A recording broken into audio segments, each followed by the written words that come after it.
So এখন আমরা করবো সম্পাদ্য এক। সম্পাদ্য এক হলো কোনো ত্রিভুজের কটা বাহু থাকবো? তিনটা বাহু। যখন তিনটা বাহু থাকবো তখন সেই ত্রিভুজের বিষমবাহু ত্রিভুজ।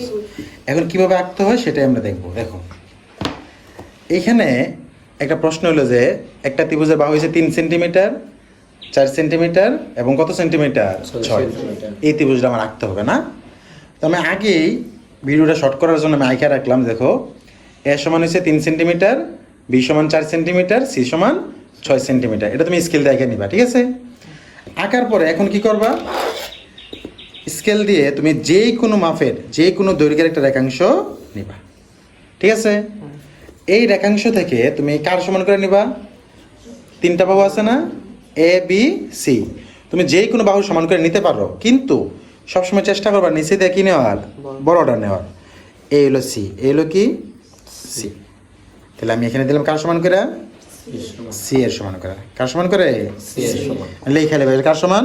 সি এর সমান। এখন হয়েছে না এখানে একটা বিন্দু, ওইখানে একটা বিন্দু। এন্ড এই দুইটা বিন্দুতে আমি দুইটা বাহু সমান করে, তোরে এই বাহু সমান করে দিলাম এইখানে, এ বাহুটা কি দিলাম এইখানে। এখান থেকে তোরা কি করবে? এভাবে একটা বৃত্তচাপ দিবা, ঠিক আছে স্যার? আর বি বাহু সমান করে কোথা থেকে দিবা? ওই যে আরেকটা বিন্দু আছে না, এই যে এই বিন্দু থেকে দিবা। দিছো স্যার? যেখানে ছেদ করছে সেই ছেদবিন্দু থেকে কি করতে হবে? মিলাই দিতে হবে। শেষ। এই একটা এবং কি এই একটা। তাহলে এই যে বাহুটা দিছিল এটা কার সমান? এটা হচ্ছে এ এর সমান। এটা কার সমান? এই বাহুটা হচ্ছে এ এর সমান, এই বাহুটা হচ্ছে কার সমান? বি এর সমান। বোঝা গেছে নি? তাহলে এবং এটার নাম দাও ডি। ত্রিভুজটার নাম দাও এ বি সি। কি ত্রিভুজ? A B C. আর এই অতিরিক্ত রেখাংশটার নাম দিয়ে তো ডি। শেষ।